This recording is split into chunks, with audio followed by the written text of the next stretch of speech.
Welcome to Public Health on Call, a podcast from the Johns Hopkins Bloomberg School of Public Health, where we bring evidence, experience, and perspective to make sense of today's leading health challenges.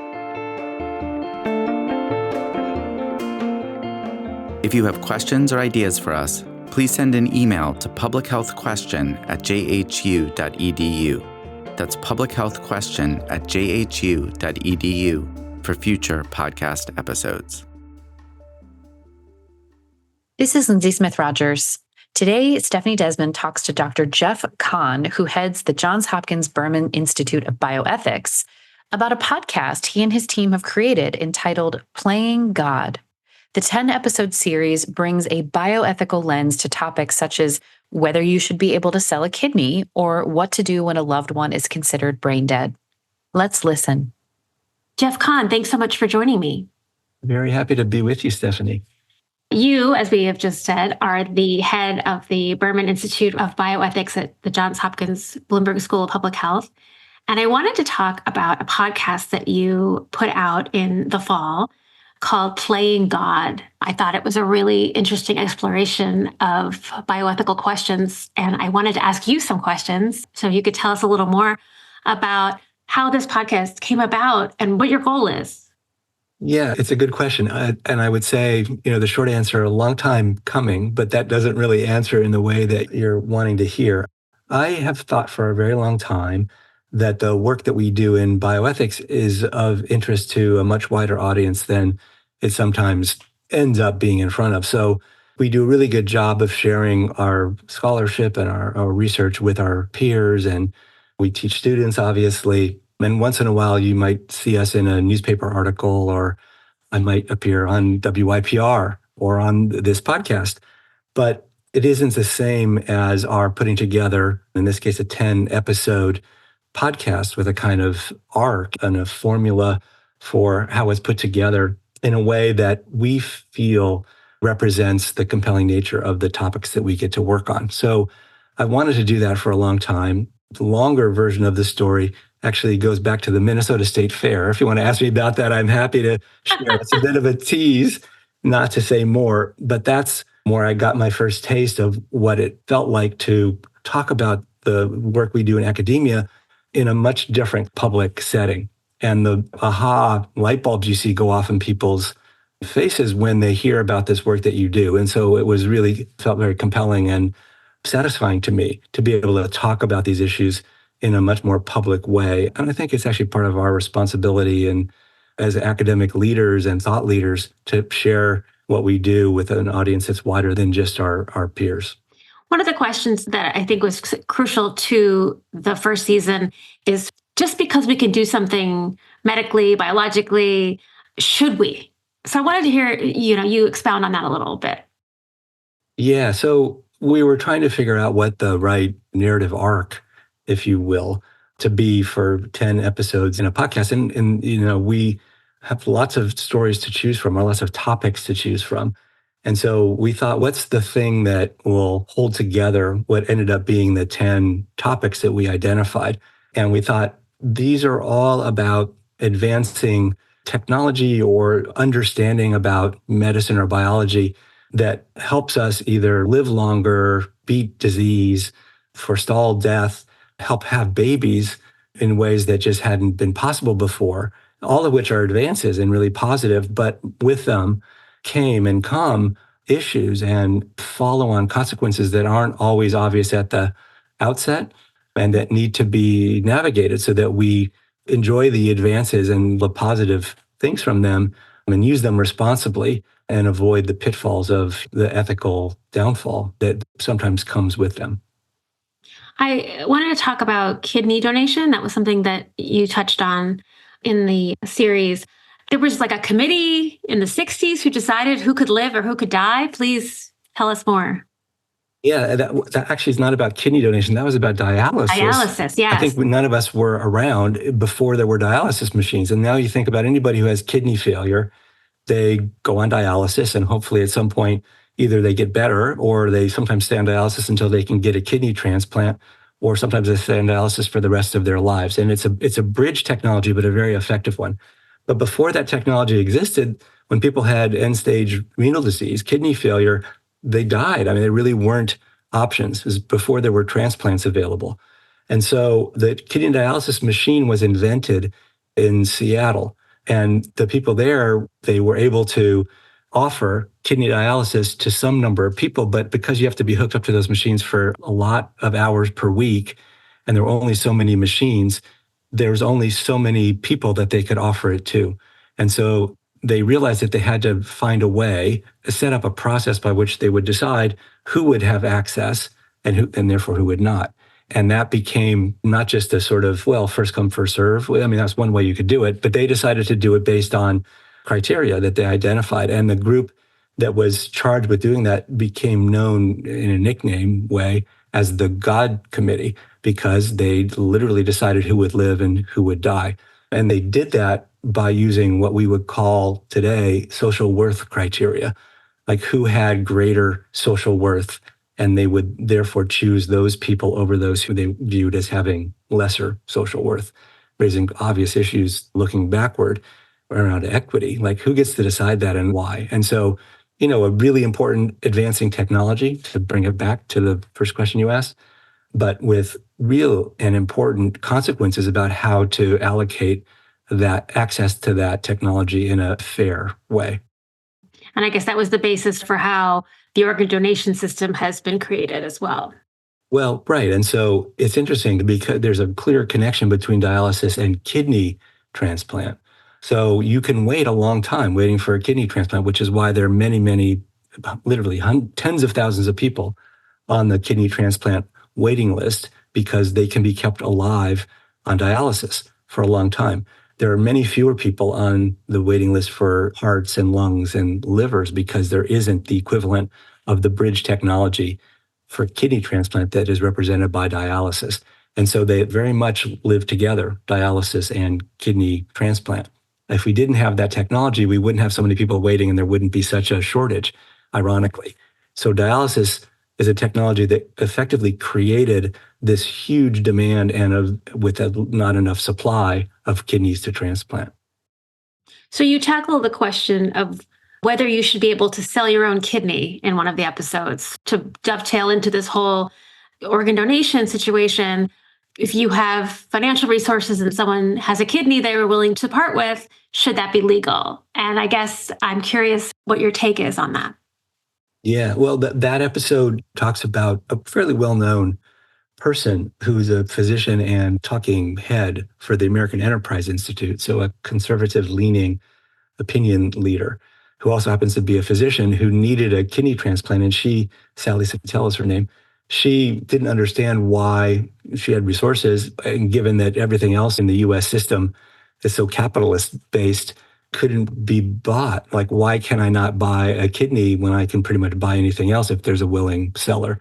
And so that goes backward in time. And there's law in the U.S. called the National Organ Transplant Act from the 1980s that makes it illegal for anything of value to be traded, offered in return for a solid organ. And that is because somebody back in the 1980s had the bright idea of effectively creating what we would call today an eBay for kidneys.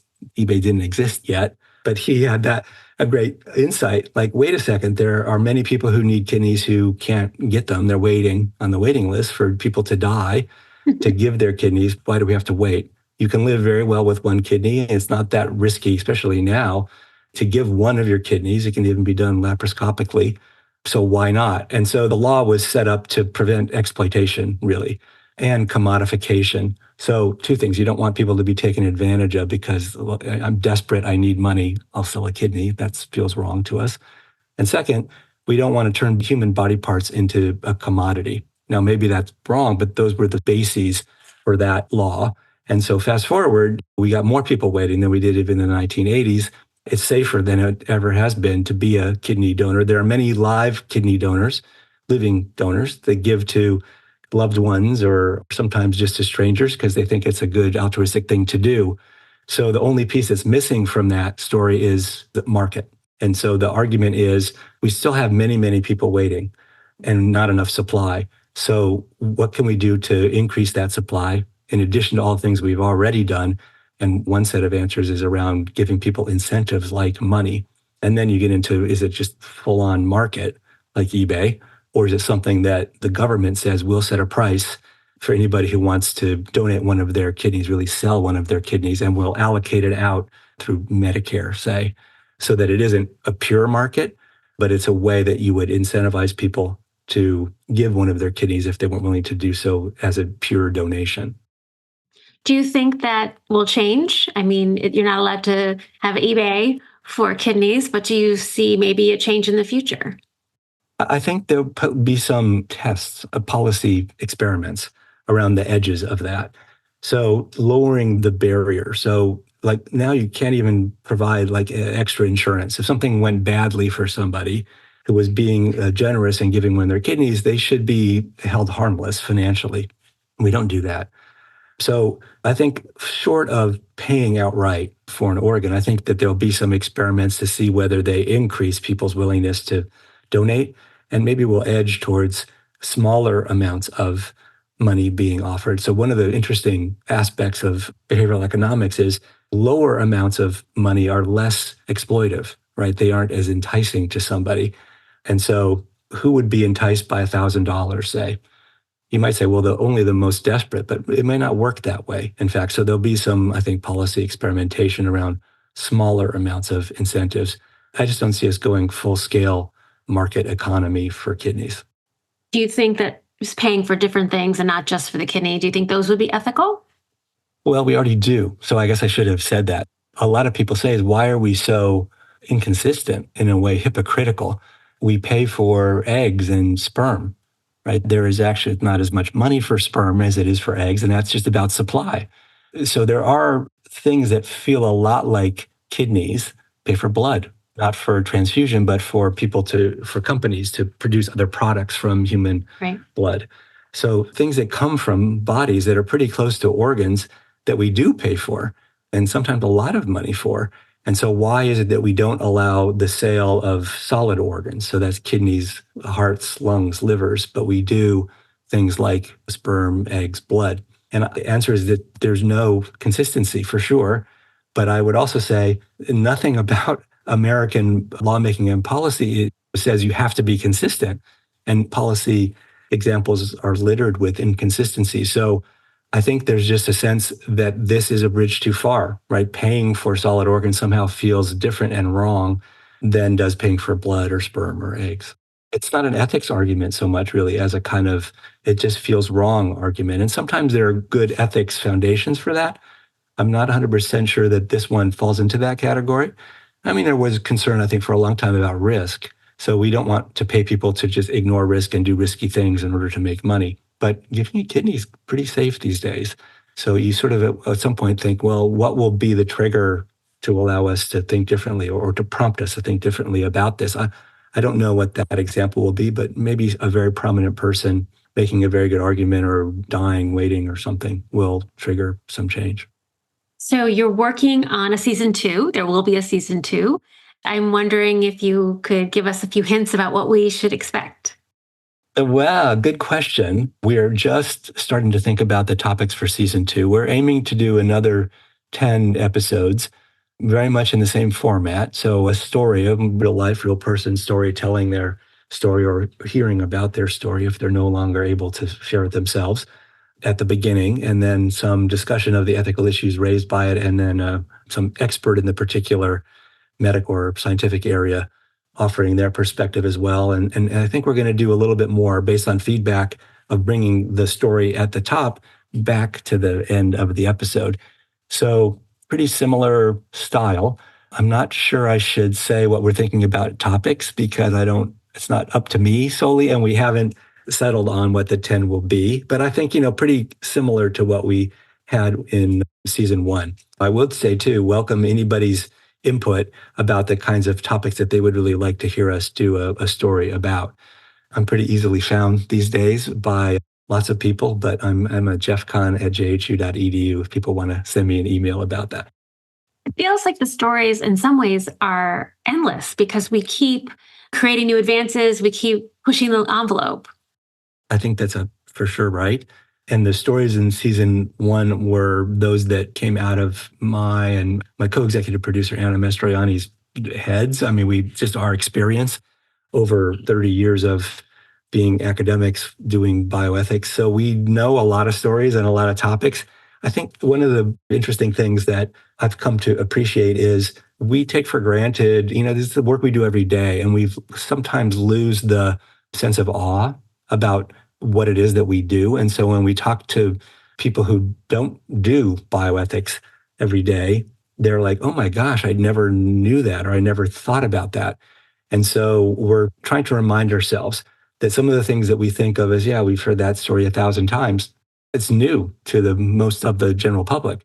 And so trying to bring things even that we think are well trod, but probably are not so well trod for the purposes of this kind of public facing sharing of the work that we do. Well, terrific. If anyone wants to listen, they can, as they say, get playing God where they get their podcasts. Exactly. And Jeff Kahn, thank you so much for being here. My pleasure. Thanks for having me. Public Health on Call is a podcast from the Johns Hopkins Bloomberg School of Public Health, produced by Joshua Sharfstein, Lindsay Smith-Rogers, Stephanie Desmond, and Grace Ceciri. Audio production by J.B. Arbogast, Holly Cardinale, Spencer Greer, Matthew Martin, and Philip Porter, with support from Chip Hickey. Distribution by Nick Moran. Production support from Catherine Ricardo. Social media run by Grace Ceciri and Eliza Rosen. If you have questions or ideas for us, please send an email to publichealthquestion@jhu.edu. That's publichealthquestion@jhu.edu for future podcast episodes. Thank you for listening.